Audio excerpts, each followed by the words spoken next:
Dans la dernière vidéo, on s'est penché sur la question des racines d'une parabole. On a vu comment les trouver algébriquement dans quelques cas faciles. On va voir maintenant comment les trouver algébriquement à chaque fois, même quand c'est un peu plus compliqué. Je vous rappelle qu'on cherche les solutions de ce genre d'équation, x carré plus bx plus c égale 0. X carré plus bx plus c, c'est l'expression d'une fonction dont le graphe est une parabole. Donc vous avez trois cas possibles. Soit la parabole ne touche pas du tout l'axe de x, donc l'expression ne s'annule jamais, vous n'aurez pas de racine du tout.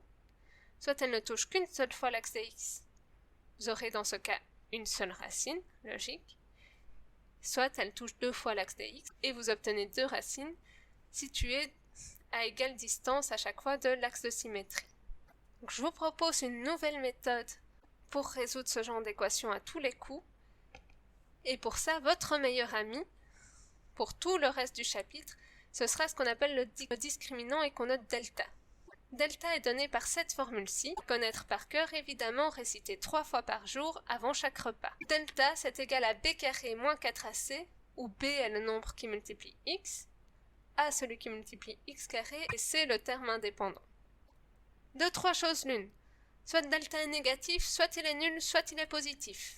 Si delta est négatif, vous vous retrouvez dans le cas où la parabole ne touche pas du tout l'axe de x, votre équation n'admet donc pas de solution, puisque votre fonction n'a pas de racine. Si delta est nul, en revanche, on est dans le cas où le sommet de la parabole se trouve sur l'axe de x.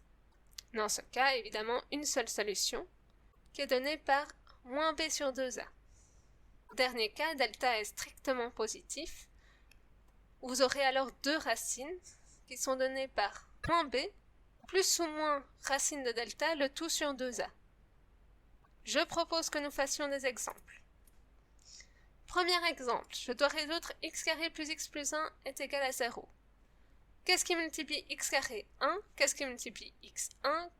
Quel est le terme indépendant? 1. Donc a, b et c sont tous les trois égaux à 1. Avec ça, je calcule mon delta. Delta, je vous rappelle, c'est b carré moins 4ac. Ici, 1 au carré moins 4 fois 1 fois 1, c'est égal à moins 3.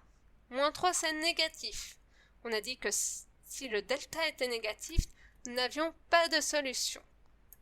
Autrement dit, votre ensemble de solutions est vide. Et voilà, fin de l'exemple, pas de solution. Exemple suivant. On vous demande de trouver les valeurs de x pour lesquelles x carré moins 6x plus 9 égale 0. De nouveau, on identifie les paramètres. Qu'est-ce qui multiplie x carré? 1. Qu'est-ce qui multiplie x? Moins 6. Et le terme indépendant est donné par 9. De là, delta, b carré moins 4ac, ça va vous faire moins 6 au carré, moins 4 fois a1, c'est 9. Vous tombez sur 36 moins 36, ça vous fait 0. On a dit que si le delta était nul, on n'avait qu'une seule solution qui était donnée par moins b sur 2a. Moins b, c'est 6. A vaut 1. Moins 6 sur 2 fois 1, ça va vous faire 6 demi, c'est-à-dire 3. Votre ensemble de solutions ne contient donc qu'une seule valeur, à savoir 3. Et vous pouvez vérifier. 3 au carré moins 6 fois 3 plus 9, ça vous fait bien 0. Petite remarque, vous auriez pu reconnaître un produit remarquable ici. Ça vous simplifie franchement la vie parce que quand est-ce qu'un nombre élevé au carré vaut 0? Uniquement quand ce nombre est égal à 0. Donc vous auriez pu voir tout de suite que pour que cette égalité soit vérifiée, il fallait que x-3 soit égal à 0. Et donc que x soit égal à 3, je vous renvoie à la vidéo précédente pour les détails. Encore un petit exemple. X carré moins x moins 6 doit être égal à 0. Qu'est-ce qui multiplie x carré? 1. Qu'est-ce qui multiplie x moins 1? Et le terme indépendant est donné par moins 6. Que vaut delta alors? Eh bien, b carré moins 4ac, ça va vous donner moins 1 au carré 1, moins 4 fois 1 fois moins 6, 1 plus 24, ça vous fait 25. Dès lors, vos solutions vous sont données par moins b, plus ou moins racine de delta sur 2a.